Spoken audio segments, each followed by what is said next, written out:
Não aguento mais, Lucas. Tô doido pra ir embora. Eu só sei, mano do céu. Eu acho que eu penso nisso todo dia, velho.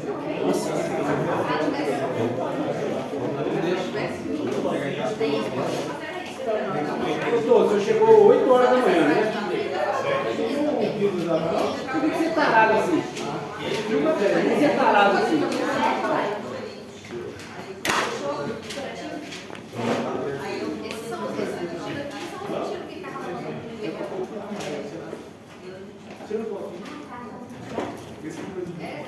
Certo, pessoal, vamos lá. Vamos falar dos anti-estafilococos hoje. Quais são os anti-estafilococos? Tem um aí que é muito importante pra gente. Vejo alguns alunos novos. Oi, sim. Novo. Eu sou novo. Bem, é novo. Tudo bem, certo? Vamos falar um pouquinho dos anti-estafilococos. Os anti-estafilococos, eles são resistentes às penicilinases. O que seria penicillinase? É justamente uma enzima que é liberada principalmente pelos meus estáfilos, principalmente os estafilococos aureus, certo? Que faz a destruição das penicilinas. Na outra aula, semana passado, a gente falou das penicilinas, certo? E as penicilinas, justamente, a gente falou das penicilinas, agora a gente vai falar dos anti-estafilococos, depois das aminopenicilinas, mas todos são das classes dos beta-lactantes, certo? A gente vai falar também das cefalosporinas, quais são as cefalosporinas, a gente tem várias gerações, e aqui dentro dessa classificação de forma geral, a gente tem os anti-estafilococos também, que eles são resistentes às penicilinases também. Aqui dentro entra, por exemplo, um grupo. Aqui dentro entra a oxacilina, dicloxilina e também glucoxacilina. Todos esses aqui são anti-estafilococos também. E aqui também entra a nafcilina também, que é outro antibiótico. Dentro desses aqui, o que é mais utilizado aqui, por exemplo, que é mais utilizado em Brasil, é justamente a oxacilina. Ela é mais utilizada e ela tem uma boa atividade, principalmente contra estáfilo e a família dos nossos também estréptos. Qual estáfilo a gente fala aqui? Principalmente áureos e epidermides. O que o áureos vem causando, principalmente? Que tipo de infecção?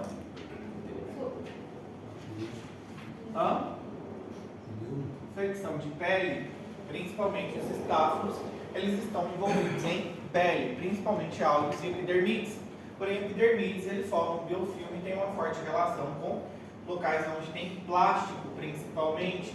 Mas todas as duas são bactérias que fazem parte da nossa microbiota, da nossa pele. Principalmente os estafilococos áureos, aqui é um problema, justamente, porque ele vem causando não somente infecção de pele, mas ele pode causar várias outras infecções.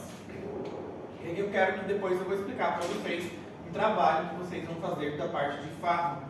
Isso vai contar alguns pontos para vocês, certo? Na final de vocês. Vou tentar fazer a final de vocês valer menos, mas vou colocar vocês para fazer um trabalho também. Isso vai contar com um ponto para vocês na final de vocês, certo? Então, ao invés de valer 50, vai valer outro peso. Esse trabalho com um ponto para vocês ali, certo? Para tentar ajudá-los também a fazer um resumo para estudar. Então, aqui os anti-estafilococos, eles têm essa diferença. Por quê? As bactérias, como eu falei para vocês, elas são muito inteligentes, elas aprenderam vários mecanismos justamente de resistência. Um desses mecanismos, elas começaram a produzir essa enzima, penicillinase. E o que essa enzima faz? Ela faz justamente a quebra da penicilina. Então, justamente, criou-se um grupo de antibióticos onde eles são resistentes a essa quebra dessa enzima. E esse grupo, principalmente, a gente tem a oxacilina, que é um dos principais fármacos aqui utilizado, certo? E o que é importante aqui? Ajustar a dose em falha renal? Sim, é importante ajustar a dose, principalmente se o paciente tiver algum tipo de falha renal. Já na questão hepática, não precisa fazer esse ajuste, porque normalmente ela não passa bem, ou seja, não é tão metabolizada a nível hepático. Ela tem tanto de via justamente endovenosa, intramuscular como oral, e 1 hora ou 2 horas após o alimento, se é por via oral, que você tem que dar esse medicamento para o seu paciente. E isso aqui é importante a gente levar em consideração, porque um que a gente pode administrar com, por exemplo, a alimentação, que não tem problema, seria a amoxicilina. Esse sim não teria problema. Ele já é um fármaco que ele foi preparado justamente para ingestão junto com alimentos.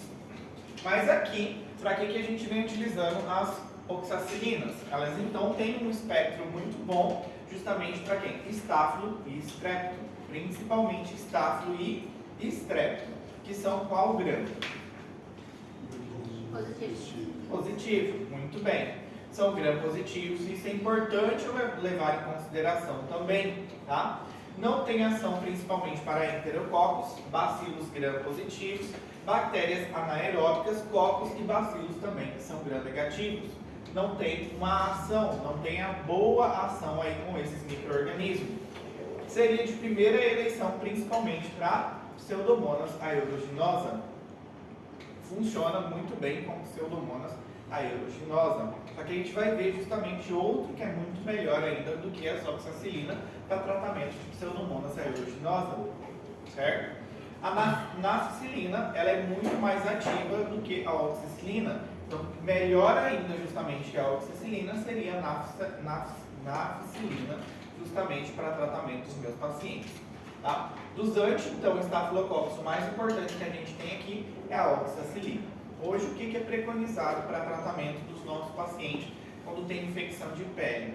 Já foi muito utilizado quem? Cefalexina, respondia muito bem. Cefalexina é uma cefalosporina de qual geração? Primeira geração, certo? Mas vai adquirindo justamente resistência, passou a utilizar hoje em dia quando o paciente tem algum tipo de infecção, vem utilizando principalmente clindamicina. A oxacilina também seria uma excelente opção aqui.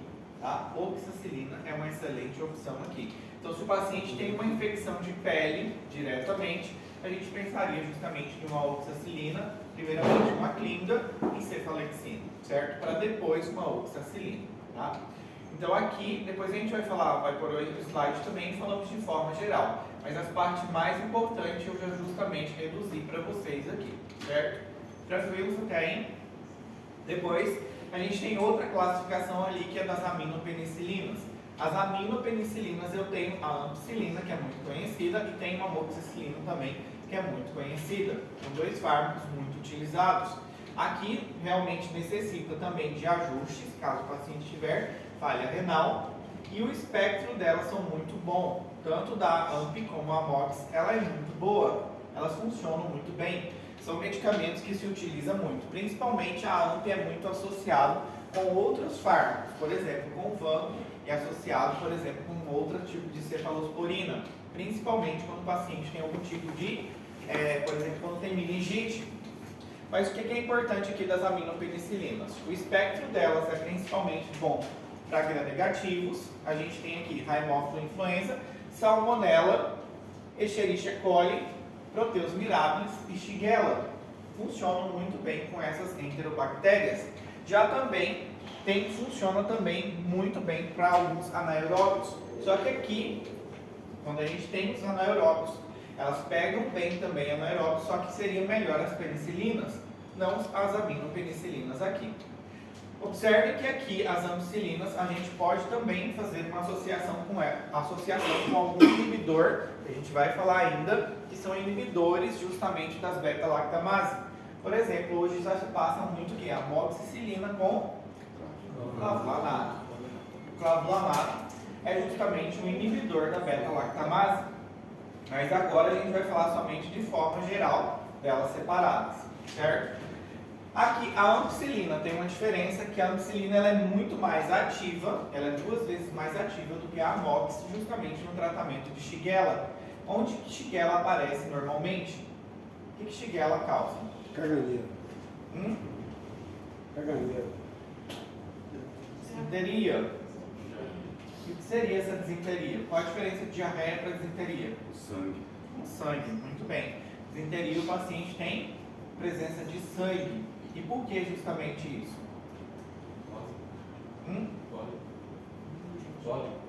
Bólico? Bactéria. O que a gente tem aqui da Shigella? Onde normalmente acontece quadros de shigelose? Que local, normalmente?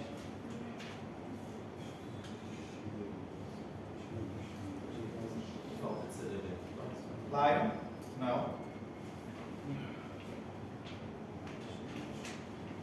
Joyce? Chama. Aonde normalmente? Quadro de shigelose. O que é shigela? Qual que é o grão da shigela? Seu intestino é negativo? Gram negativo. Muito bem. Qual a morfologia? Não pergunto tanto. Lion? Jana? Marcela? Valéria? Dá pra mim, como?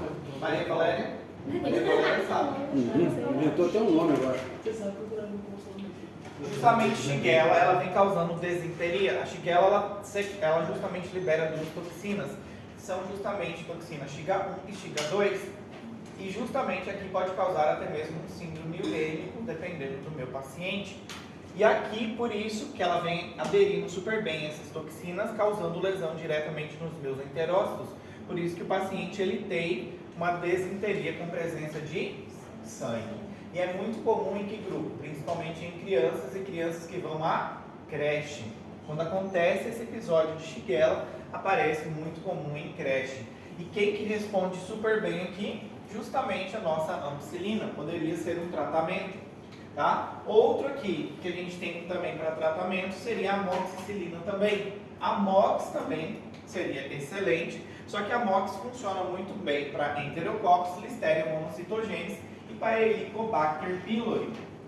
Funciona muito bem para Helicobacter pylori. O que causa Helicobacter pylori? Gastrite. Gastrite. Muito bem. Helicobacter pylori vem causando principalmente o que? Gastrite. Qual que é o mecanismo de ação dessa bactéria? O que ela faz? Lions? Eu tô em efeito de remédio aqui, eu tô O quê? em efeito de Tá remédio dopado. aqui, eu tô. Joyce? Juliana? Rodrigo? Alunos novos?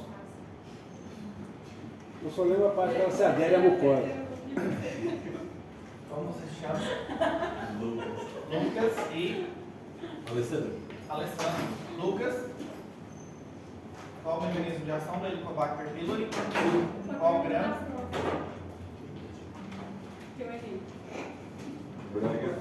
Gram negativo, muito bem. E o que o Helicobacter pylori ele faz justamente? Na mucosa. Jana? Está respondendo? Não, não sei responder não. Valéria? Eu queria discutir na prova essa questão, porque não sei. Eu não respondi, por isso que eu não sei. Justamente o Helicobacter pylori, ali na mucosa, justamente, ele faz o quê? Ele acaba liberando algumas proteases e isso justamente vai causando o quê? Vai causando uma lesão diretamente no meu epitélio. Com o tempo, justamente, ele vai fazendo isso. E uma dessas é o urease, que ele vai liberando. Por isso que um dos testes que é feito justamente quando faz a coleta, para ver se o paciente tem, é justamente a presença dessa urease, certo? Nosso epitélio ele fica coberto por muco principalmente, muco, e nesse muco tem o que? Bicarbonato, e ali age diretamente. E um medicamento que funciona muito bem para Helicobacter pylori é justamente o que? A amoxicilina. Outro que funcionaria muito bem para Helicobacter pylori, que a gente ainda não falou, mas vamos falar, seria a Aritromicina. claritromicina. Muito bem. O professor pode chorar um pouquinho na prova? Eu coloquei 28 dias, o professor me deu um X lá. Mas sabe por que eu coloquei, professor? Por causa dos tratamentos, o Pyloripac, o IPP, eles vêm tudo tratamento para 28 dias. Ele vem a claro, a amoxicilina e vem o pantoprazol junto. Então, por isso que eu coloquei ali os 28 dias. A gente colocou, mas naquele caso clínico Nunca havia?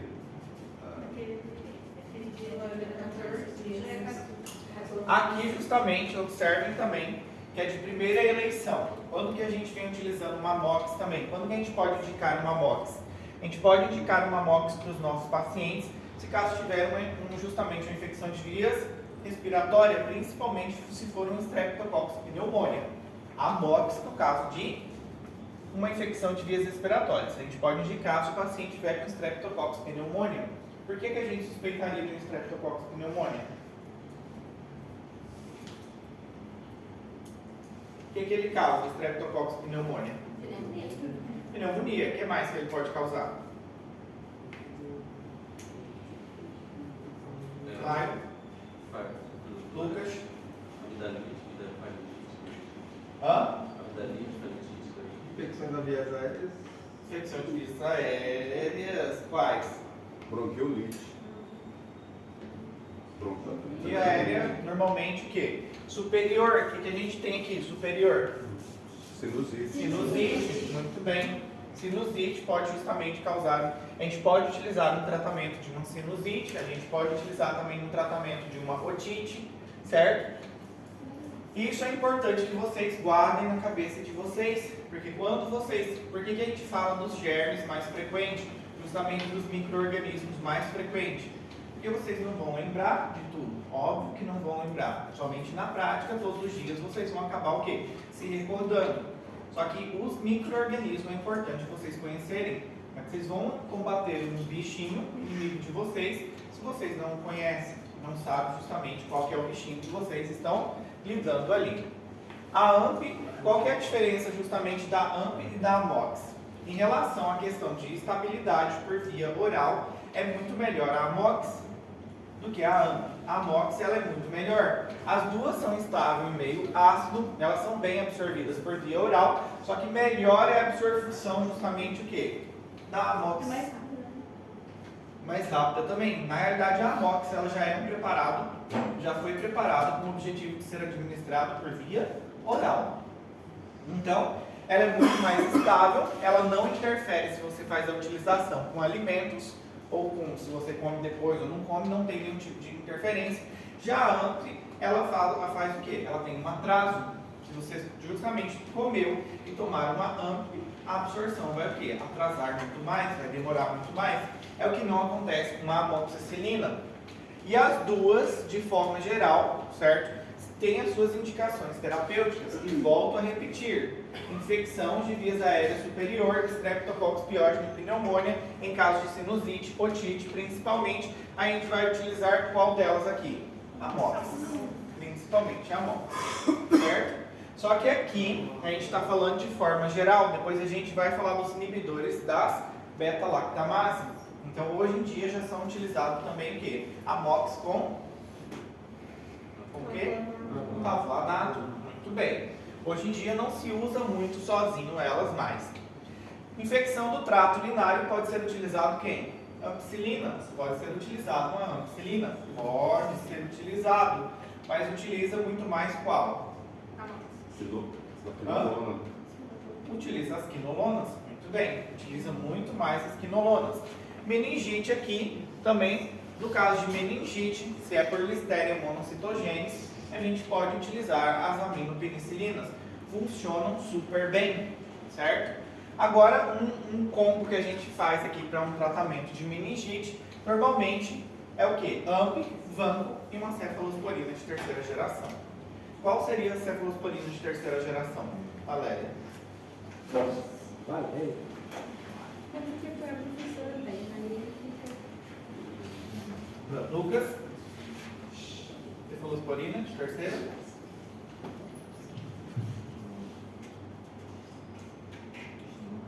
Lembra não? Lion?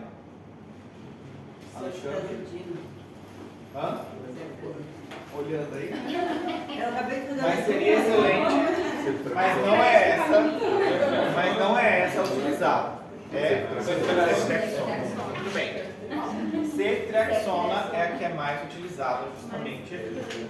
Certo?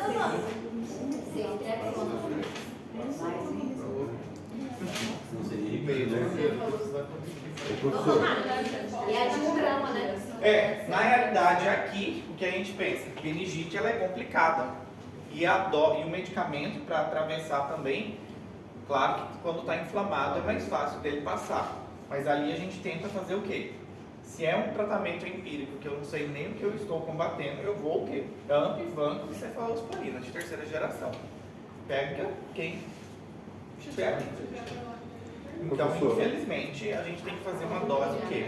Professor, o seu professor, por exemplo, assim, num diagnóstico lá que o senhor vê todo com sintoma clínico de meningite, mas ela pode ser viral também, né? Aí, nesse caso, o professor cerca do mesmo jeito ou não, se for viral? Não, viral não. Não. Como é que eu diferencio aí? O leucócito? E Hã? o leucócito. Eu gosto, muito bem. O que mais? Pode fazer também a punção? A punção. O que eu observo na punção? Qual que é a diferença na punção do ano viral com bacteriano? Se tem a diferença na série branca lá, né? Ou se tem o leucócito no líquido, né? Não na hora da coleta, o que eu observo? Deixa aí, professor. O que a gente observa na hora da coleta? Como é que sai o líquido? Quando é viral? Pode ser mais. Coloração. Plasmático? Como é que é a coloração? Mas se ela tá turva ou se tá espessa? E daí, se é turvo, a gente pensa em Bactéria. bacteriano. E se sai limpa, Viral. aí poderia pensar em uma viral ou até mesmo em uma funge, certo? A história do paciente, ela conta muito. E se no caso aqui for justamente uma bacteriana, a gente ainda não tem noção. A gente pode pensar em qual? Qual que é o principal que causa meningite? Meningococo. Então a gente pensa sempre no meningococo, para depois justamente pensar nos outros. A gente pensa no meningococo logo de cara, pode ser o meningococo, e aqui o que funciona muito bem é justamente esse combozinho aqui, certo? Vanco, na realidade, ele é excelente para quem? Para gram positivo. É por isso que vanco vai junto também, vai de brinde. Mas o vanco ele é excelente somente para quê? Para gram positivo. Funciona muito bem com gram positivo. É algo mais forte que a gente tem para combater o quê? Gram positivo é a vancomicina. Os outros justamente já pega gram negativo e também já pega também o quê? Gram positivo. Aqui, por exemplo, a AMP, ela já tem um espectro muito bom também, por exemplo, a Listeria monocitogenes. Listeria monocitogenes também, ela vem causando também meningite. Só que aqui, quando a gente vem falando de uma meningite, a gente vem aplicando o quê? AMP. E a gente normalmente faz ela associada com outro também.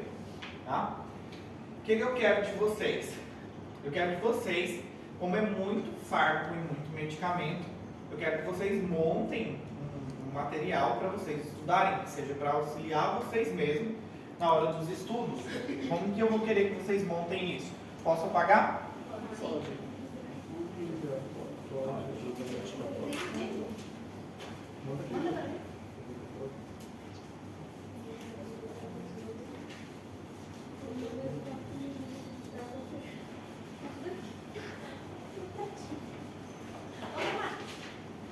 Eu tenho uma pergunta aqui. A questão da AMP, você falou sobre a questão do alimento que vai atrasar a funcionalidade dele, né? E aí, como que seria então a melhor forma de passar para esse paciente tomar? Intravenoso? Intravenosa. Sim. No caso, dependendo do quadro do paciente, a gente vai utilizar oral Amox.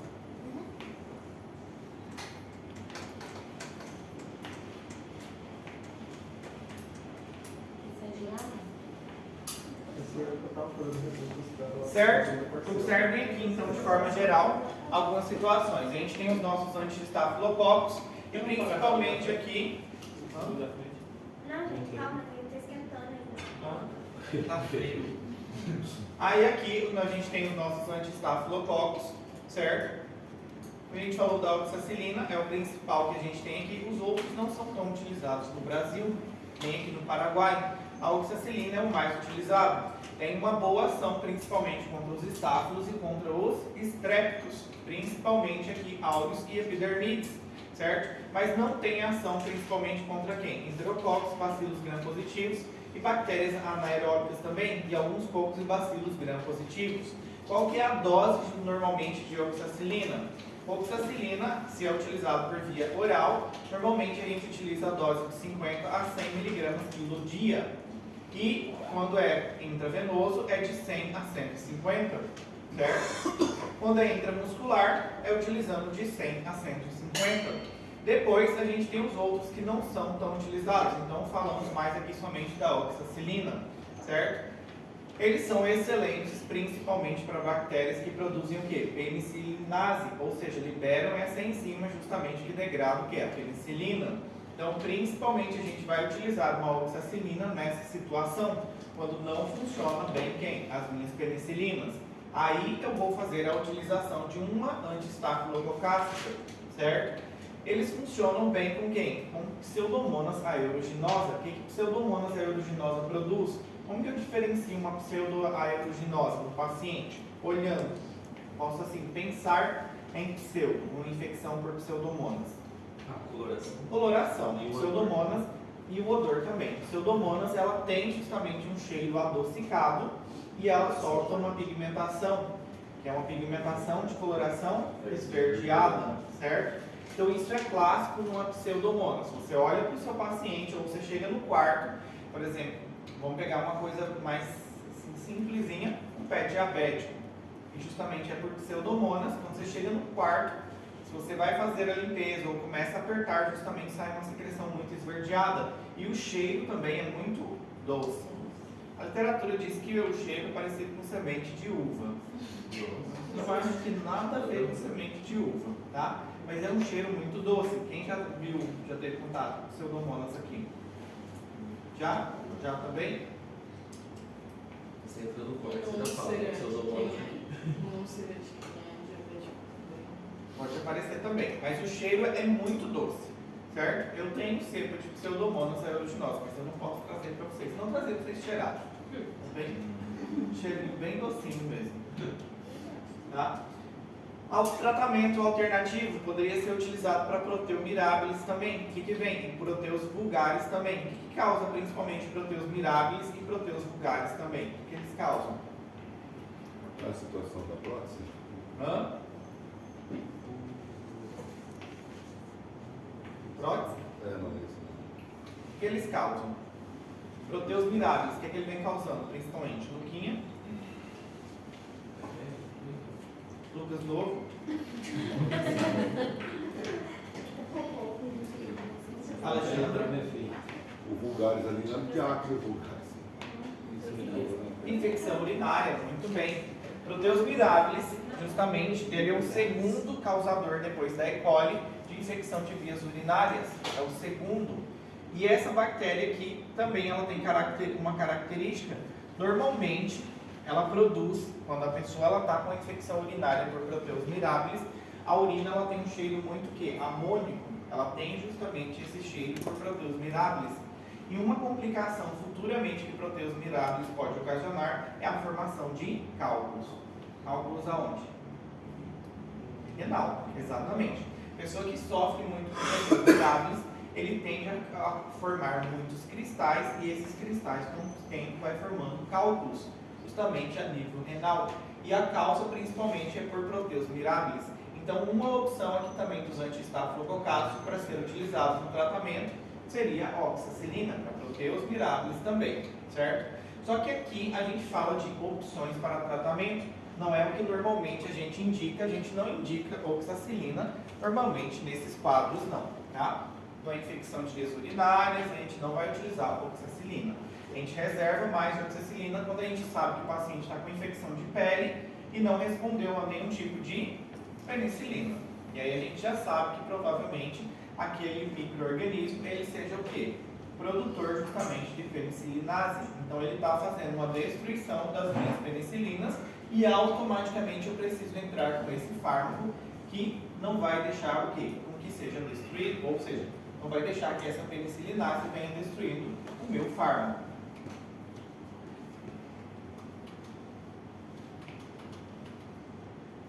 Nafcilina, foi a que a gente escreveu ali no finalzinho, aqui do canto do slide, que ela apresenta o quê? Ela é muito mais ativa, justamente, do que a oxacilina.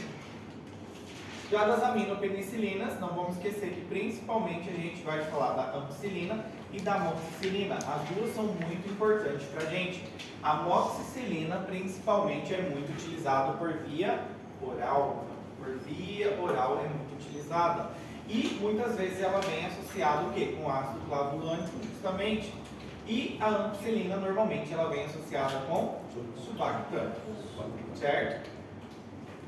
O espectro delas funciona muito bem contra gram-negativos, certo?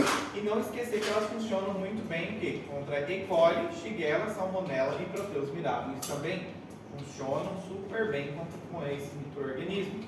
Contra aeróbios também tem uma boa atividade, mas não dispensa o quê? A eficácia da nossa penicilina, da nossa famosa penicilina.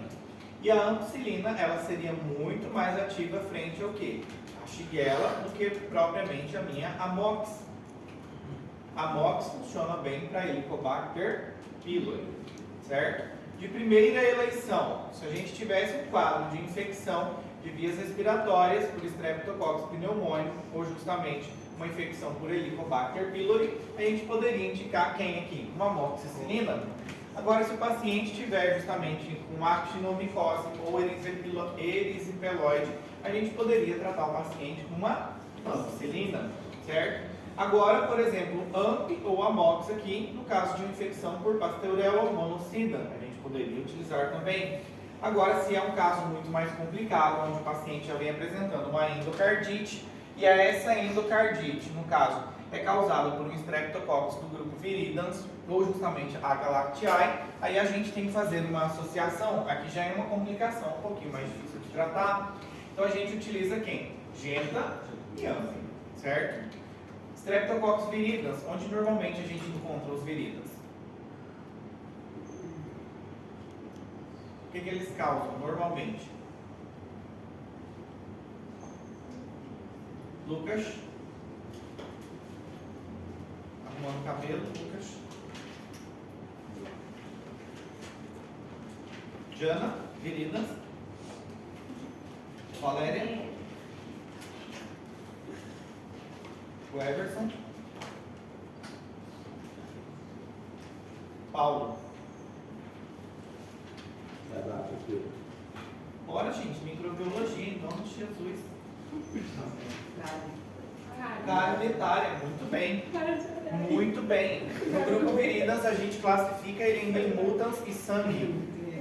Vocês têm que pensar justamente nisso daqui, se o paciente se causa justamente cárie dentária, o paciente pode complicar justamente com a endocardite.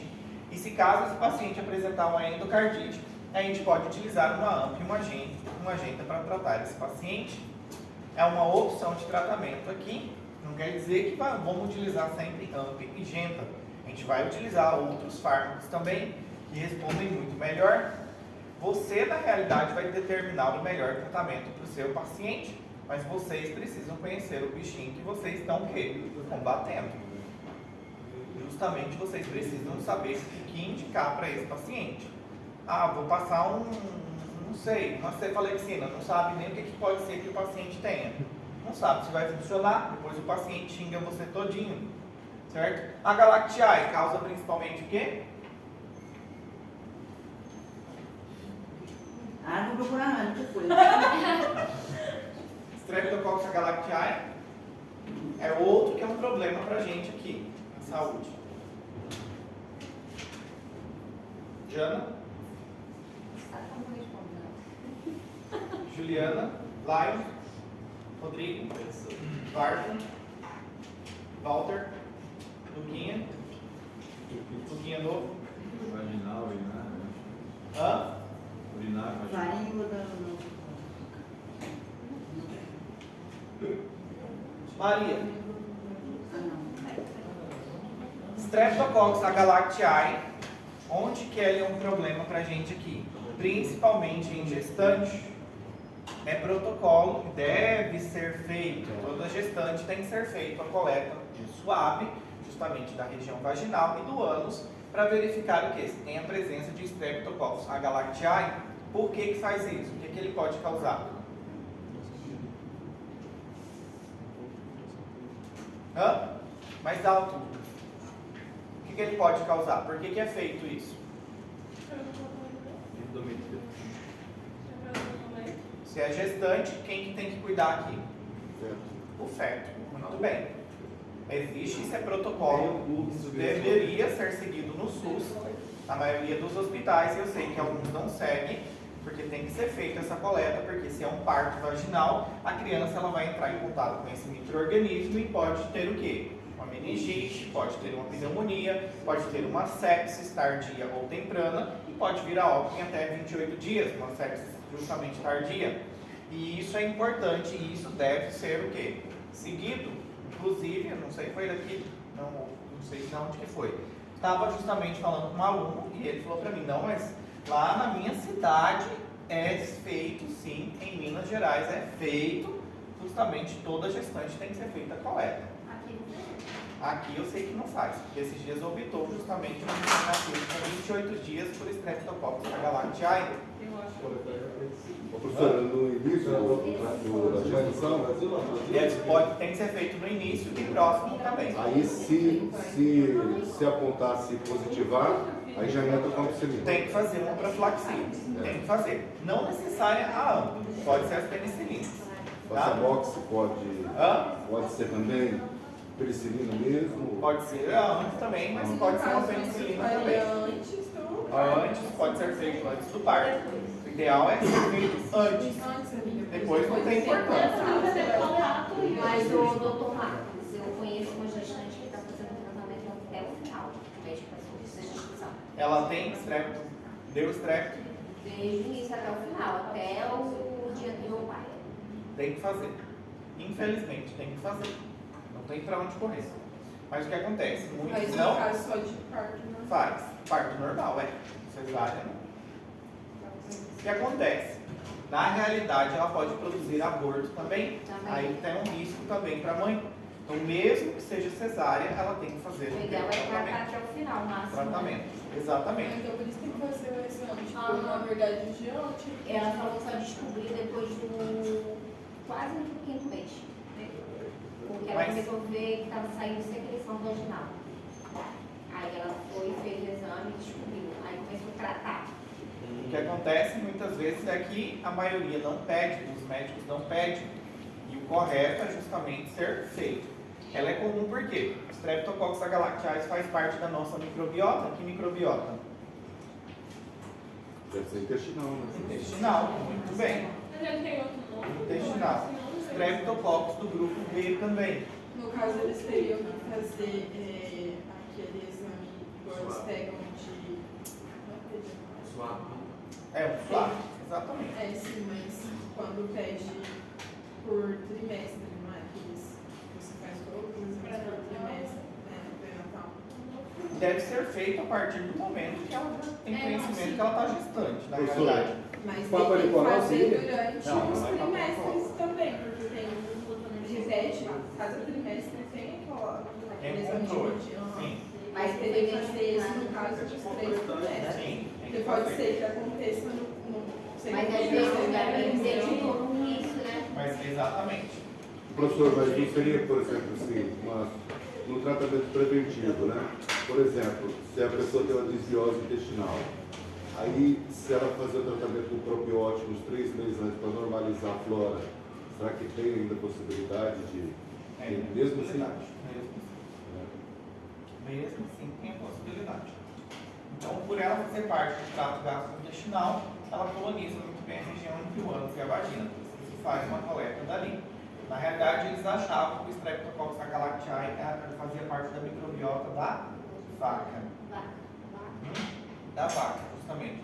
A primeira vez que eles isolaram foi justamente o quê? Uma mastite, justamente, de uma vaca. Eles achavam justamente que fazia parte da microbiota da vaca. Então, depois eles descobriram justamente que fazia parte da microbiota gastrointestinal nossa. Inicialmente eles achavam que era do leite da vaca. Esse daí também não é aquele um que do nitrato se trata, não, né, professor? Não. No peito, quando nasce, né? É clamídia ali. É o mingau que você fala do olho? Não é para Streptococcus agalactiae não. Certo? Seguimos então. AMP com subactam, por exemplo, poderia também ser utilizado em caso de infecções de vias respiratórias também, otite, sinusite, pneumonia, principalmente por Haemophilus influenza ou Moraxella catarrhalis também, certo? poderia ser utilizado uma AMP como Sulbactam, certo? A alternativa aqui também das AMPs seria o quê? Uma infecção por Streptococcus aureus, infecção por Actinobacter também, por Pasteurella monocida também, por infecção de trato urinário por E. coli ou Klebsiella, ou infecção por bacterióides frágeis, principalmente quando é uma infecção intra-abdominal. Mas aqui é a alternativa. Então a gente não vai utilizar muito bem, ou seja, não vai pegar uma aminopenicilina para tratar esses daqui.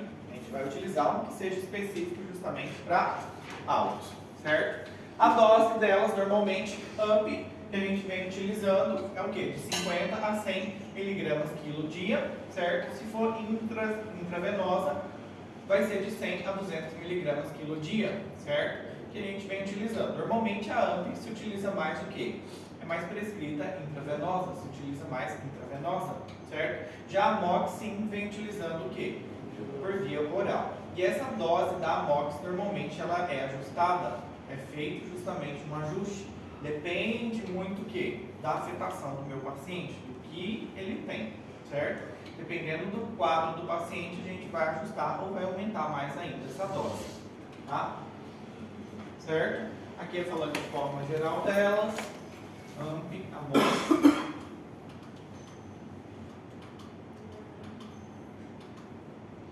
E aqui a gente fala justamente dos antipseudomonas. Aqui sim é para tratamento de pseudomonas, específico justamente para tratar a pseudomonas. E quando a gente vem utilizando, a gente tem dois aqui principalmente que são muito utilizados, que é justamente a ticarcilina e aqui a piperacilina. Principalmente piperacilina, ela pode ser utilizada ou a ticarcilina, mas normalmente...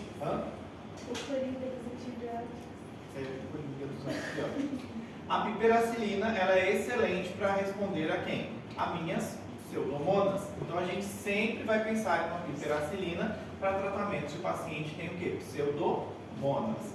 Pseudomonas, ela é difícil de tratar, não é fácil lidar com justamente pseudomonas. Ela é bem complicadinha de fazer o tratamento, certo?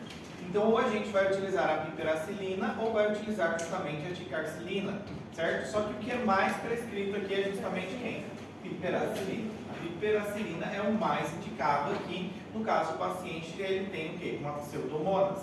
Na realidade, quando a gente descobre que o paciente tem uma pseudomonas, a gente não vai inventar de começar a tratar o paciente com antibióticos mais fraco, não. A gente já vai no que é indicado diretamente. Se é justamente a piperacilina, a gente vai começar com piperacilina. E qual que é a dose? 200 a 300 mg quilo dia, certo? E a gente vai fazer o quê? Intravenoso. Não tem oral, não. É EV justamente. E a gente vai utilizar principalmente em infecções o quê? Severa ou uma fibrose quística, justamente a gente vai aumentar muito mais ainda a dose quando tiver o quê? Severa, uma situação muito tensa. Existe como associar? Tem a associação com alguns inibidores de beta-lactamase? Tem também. Por exemplo, a ticarcilina ela pode ser associada com clavulanato. Já no caso, a piperaciclina ela pode ser associada com tazobactam. Para justamente o quê? Qual que é a função do tazobactam e do clavulato? Eles são inibidores da beta-lactamase. Então, por isso que eles vêm associados, tá? Mas, normalmente, quando a gente fala de uma pseudomonas, a gente vai usar a piperacilina. Eu estou lá na piperacilina. Volta fazer um favor. Ali, se eu falo que na infecção severa e na fibrose quística, eu vou ter que dar uma dose de ataque, aumentar a dose, que seja. A pergunta é, eu aumentei e os 24 gramas ali também aumenta? Um exemplo, eu estou dando a dose máxima, 400 em 6 horas. Vão dar... Depende do peso do meu paciente. Depende do peso. Muito peso, depende muito do peso do paciente. Geralmente é 1 grama, 1 grama e meio. Exatamente, depende muito do peso do paciente. Mas não vai poder ultrapassar as 24 gramas dia. Depende. Depende, é isso que eu estou perguntando. Depende muito. Depende do estado do seu paciente. Depende da situação que ele está. Se o professor dá uma dose um pouco maior e o professor já pede creatinina no outro dia? Pode pedir. Na realidade, esse paciente todo dia tem que pedir. Todo Se é um dia paciente pede. grave, você vai pedir o perfil renal, o perfil hepático, todo dia você vai avaliar. Normalmente isso aqui é um paciente já que ok, UTI. É um paciente de UTI. Então, sim ou sim, você vai pedir todo dia perfil renal e perfil hepático para ver como é que está esse paciente. Até porque você precisa ver como é que está o processo infeccioso dele. Então, isso aí conta muito com qual exame? Hemograma. Então, isso conta muito. Então, todo dia você tem que pedir justamente para observar se está com desvio esquerdo ou se está com desvio à direita. Certo? O que é desvio à direita e esquerda? Do hemograma.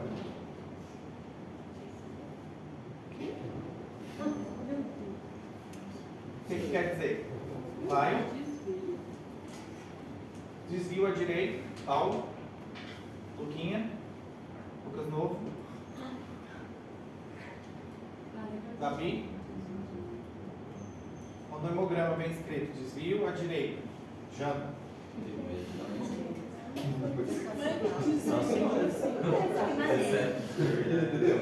Já aprendeu isso. Mas vocês sabem olhar o hemograma. Hã? Ouviu a direita aumentando? Você fala direito ou você fala baixo alto? Baixo alto o quê? Está Está escrito lá no hemograma já, desvio à direita, desvio à esquerda. O que quer dizer? Neutrófilo.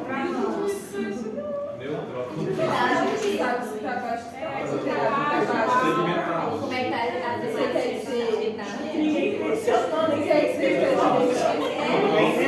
E o hemograma ele está com desvio à direita. Quando o hemograma vem escrito desvio à direita, isso significa que é um bom sinal. Por quê? Isso significa justamente que as minhas células que estão no meu sangue, nos meus leucócitos, eles estão dando conta de combater o micro-organismo. São células maduras, justamente, são células que estão completamente maduras ali. Agora, quando vem escrito desvio à esquerda, a situação não está boa. Significa que a medula está liberando muitas células, o quê? Completamente jovens, completamente imaturos, que estão indo para a circulação para tentar combater. Então, isso significa que é um processo infeccioso o quê? Agudo, grave, exatamente. E o sistema não está dando conta justamente de combater. Então, às vezes, alguns laboratórios, eles enviam justamente para vocês escrito só o quê? Desvio à direita e desvio à esquerda. Vocês têm que saber o que significa desvio à esquerda e o que significa desvio à direita. Fora isso, a celularidade também, o que significa aumentar uma célula e diminuir outra. No caso de processo bacteriano, quem que dá muito aumentado? Leucócitos. Então, qual célula? Falou branca. Oh, perdão.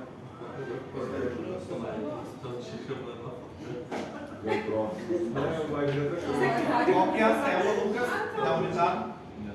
Neutrófilo, muito bem. Neutrófilo, a gente no hemograma aparece dois, neutrófilo segmentado e bastonete. Neutrófilo segmentado é o neutrófilo maduro, certo? Completamente maduro é o que fica na nossa circulação. Quanto tempo demora para ele madurar, sair da minha medula? 15 dias, muito bem. 2 semanas para ele madurar, certo? Em 15 dias demora para ele madurar. No exame também vem escrito embaixo o quê? Neutrófilo bastonete ou justamente encajado. O que quer dizer bastonete ou encajado? Peraí, eu sei. Que é justamente o quê? Um que é jovem, imaturo. Esse é imaturo, significa que ele não está pronto. Por isso que os dois aparecem ali. Então, para mim, é um indicativo que quando aparece neutrófilo bastonete aumentado, o paciente está passando por um processo infeccioso agudo, bacteriano. Parece, certo? Então, sempre neutrófilo segmentado é o maduro e neutrófilo bastonete é imaturo. Se aparecer o neutrófilo bastonete imaturo, é um péssimo sinal para a gente. Quer dizer, para o paciente. Para a gente também, não vai ser. Que aí tem que correr para tratar. Exatamente, a coisa está feia. Monócito aparece aumentado em que situação? Bacteriano e viral aparece monócito aumentado. Linfócito aparece aumentado em que situação? Viral, muito bem. Processo viral ele aparece aumentado. Eosinófilo? Alérgico e parasitário. Muito bem. Basófilo? Pode ser alergia também. Pode ser. Tá. Basófilo não tem nada a ver com parásito. Processo alérgico, muito bem. Na realidade, os basófilos eles estão carregados de grânulos de quê? De histamina e também heparina. Os basófilos eles têm forte relação com as células que ficam no nosso tecido, que libera histamina também. Quem que é? Não tem pergunta, professor. Os basófilos eles estão na nossa circulação. E os basófilos aumentados é um indicativo de um processo que alérgico, normalmente, tem uma forte relação também com o estresse. Os basófilos têm grânulos também dentro, tanto de histamina como de heparina. Qual que é a função da heparina? Coagulante. Coagulante, muito bem. Então, além disso, ele também tem grânulos de histamina. Então, se ele participa do processo alérgico, ele sempre vai trabalhar com uma outra célula que fica no nosso tecido, que libera uma grande concentração de histamina. Quem que é? Mastose. Muito bem. Então, sempre tem uma relação aí, certo? A clínica do nosso paciente é importante a gente levar em consideração também, para determinar se é um processo alérgico ou se não é um processo alérgico, principalmente diante de que situação. Se for uma criança que chega para consultar com você e a criança não tem nenhuma clínica, nada de um processo alérgico, mas dá o quê? Você percebe que a criança está muito o quê? As unhas todas sujas, não tem hábito de higiene e tudo mais, mas eosinófilo está muito aumentado. Você ia pensar em processo alérgico? Não, parasitário. Parasitário. Então a clínica conta muito também. Tá? Voltando para cá. Não, basófilo não. Basófilo não entra em processo parasitário. Eosinófilo sim. E aquele cafezinho? E aquele cafezinho? Basófilo não tem nada. Ô professor, nessa situação aqui que o professor comentou, do desvio à direita e desvio à esquerda, não mexe nessa situação do paciente, porque isso daí é um marcador. Por exemplo, você deixa isso até dar o desvio à direita. Não mexe. Na realidade, o paciente ele pode chegar para você, faz o hemograma, não são todos laboratórios, mas alguns manda para você o quê? Que o paciente está com desvio para esquerda, por exemplo. Se você vê desvio à esquerda, obviamente você vai já ter noção que as células ali vão estar completamente alteradas e quem que vai estar muito aumentado, por exemplo, neutrófilo bastonete, super aumentado. Então por aí você já vai ter uma noção que é uma infecção bacteriana aguda. Dependendo dos sintomas do paciente, você não tem nem ideia qual micro-organismo que é. Então aí você precisa entrar, por exemplo, com antibiótico já o quê? De forma empírica. Então você entra com uma bomba no paciente de qualquer jeito. E aí você vai continuar tratando esse paciente, medicando ele, só que nem é a situação. Se é um paciente grave, todo dia você tem que ter o quê? Laboratório do paciente. Até que venha o quê? Escrito desvio à direita. Se é à direita, isso é um bom sinal. Só que essa bomba também já vai ocasionar uma destruição também, né? Já, claro. Isso aí é tentando, você vai tentar salvar, você pega de um lado e acerta do outro. Mas aí eu posso, antes de iniciar essa dose de antibiótico, Nesse caso, atire tudo. solicitar uma hemocultura. Hã? Eu posso solicitar uma hemocultura. Se tiver. Antes do exame.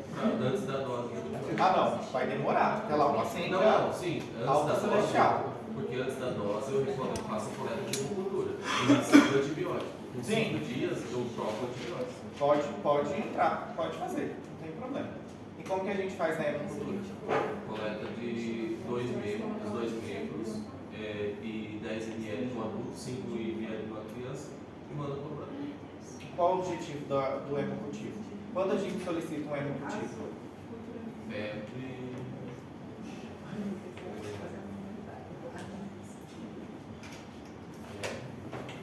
Causas. Você está no caminho. Quando que a gente solicita um hemocultivo? Isso é importante. Pode chegar lá, manda consultar hoje, eu tô com cefaleia e dor de garganta. Hemocultivo. Quando é que a gente pede hemocultivo, então? Laio?